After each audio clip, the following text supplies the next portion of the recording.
Imagine a planet where the trees poison you, the spiders melt battle armor, and even the air tries to kill you. No, this isn't some nightmare dimension. This is Earth. And today, I'm going to tell you why this seemingly harmless blue planet is classified as a Class 13 death world in the Galactic Database.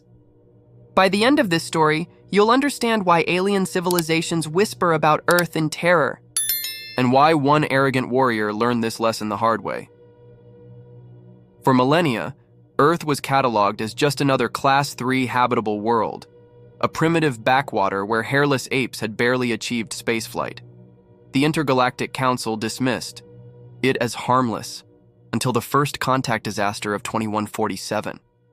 That's when a Vorlaxian scout ship made an emergency landing in what the natives called Australia. Within hours, the entire crew was hospitalized. Their crime? Breathing the pollen. Touching the plants, existing within 100 meters of a cassowary. That's when Earth's classification changed overnight to Class 13 Death World, a distinction shared only with planets like the sulfuric nightmare of Zenthar Prime. Enter Professor Korax, a veteran xenobiologist with 3 PhDs and a cybernetic third eye that could spot a microbe on a meteorite. After 30 cycles teaching at Galactic University, he developed a special lecture called Why Earth Will Kill You. His star pupil? Verax of House Kronos. 8 feet of chromed exoskeleton and enough arrogance to power a small star. His battle shell had survived the radiation storms of Kepler 186f. His personal force field could deflect plasma rounds, and he was about to make the worst mistake of his life. The class teleported into Queensland at dawn. First came the gravity. 1G doesn't sound like much until you're a gas-based life form trying not to pancake yourself. Then the atmosphere. 21% oxygen is basically corrosive gas to most species. But the real horror began when Verax spotted his first Earth creature, the humble jack-jumper ant. "This," he scoffed, "my homeworld has acid-spitting scarabs 10 times. This size?" Then it stung him through his armor's knee joint. Within minutes, his left leg was twitching like a faulty hyperdrive. Max the human just sighed and handed him an EpiPen the size of a plasma rifle. Now let's talk about the Sydney funnel web. Spider, evolutionary perfection in a 2-inch package. Fangs that can pierce fingernails. Venom that attacks the nervous system in 12 different ways simultaneously. When Verax's armor scanners labeled it harmless, threat level 0.001%, the spider took it personally. It didn't just bite. It performed what xenologists now call the Australian hello, one casual strike to the armor's weakest servo joint, then a backflip into the nearest shadow. By the time Verax's systems registered the venom, his right arm was already locking up like a rusted airlock.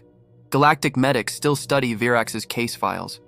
The spider venom had reacted with his chromium-plated exoskeleton, creating a compound that essentially turned his armor into a slow cooker. They had to cut him out with laser torches while Max played Another One Bites the Dust on their primitive smartphone. The final insult? Earth's anti-venom worked perfectly. It just had to be administered through what humans call a really big needle in the butt.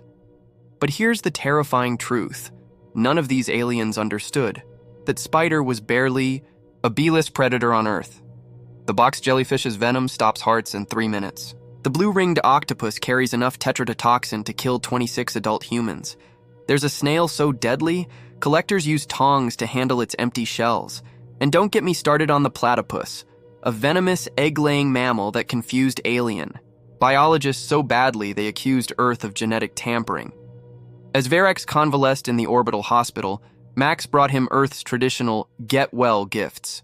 A stuffed koala, deceptively cute, Tim Tam cookies, deliciously addictive, and a detailed report on Australia's 62 other venomous spiders. The once proud warrior finally understood. On Earth, evolution isn't just survival of the fittest. It's survival of everything that didn't die to something even more horrifying. When Professor Korax later asked for final thoughts, Verax just whimpered and activated his emergency teleport. The class unanimously voted to move all future Earth studies to holographic simulations from the safety of another star system. So the next time you look up at the stars, remember this. Somewhere out there, Entire civilizations are warning their children about the nightmare planet called Earth. And if you ever meet an alien who isn't terrified of our homeworld, just show them a picture of a cassowary. That usually does the trick. So what do you think? Would you survive a day on Earth's most dangerous continent? Let me know in the comments below. And if you think this story was terrifying, wait until you hear about Earth's honey badgers. But that's a tale for another video. Don't forget to like and subscribe, because trust me, you don't want to miss what Earth's wildlife does next. Until then, watch your back and maybe check your shoes for spiders.